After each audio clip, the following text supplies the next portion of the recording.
ہری پور سے خبر شامل کرتے ہیں۔ ملا ریلوے اسٹیشن روڈ پر قبضہ مافیا کا راج۔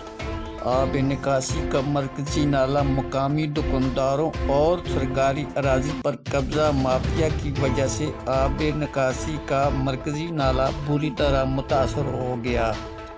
برسات کے موسم میں اور مقامی آبادی کے گھریلو گندے پانی کی وجہ سے نالہ بند ہو چکا ہے۔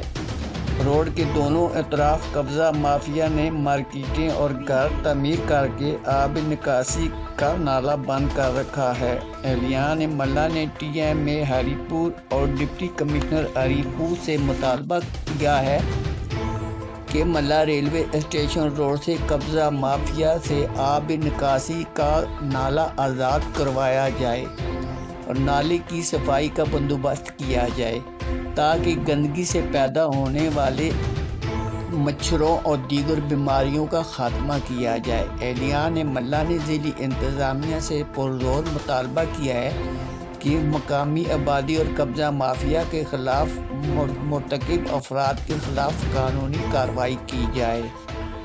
مقامی شہریوں نے میڈیا سے گفتگو کرتے ہوئے اپنے خیالات کا اظہار کیا کہ اس سے قبل بھی ہم نے ٹی ایم اے انتظامیہ اور ڈپٹی کمشنر ہری پور کو ہم نے متعدد بار باور کروایا مگر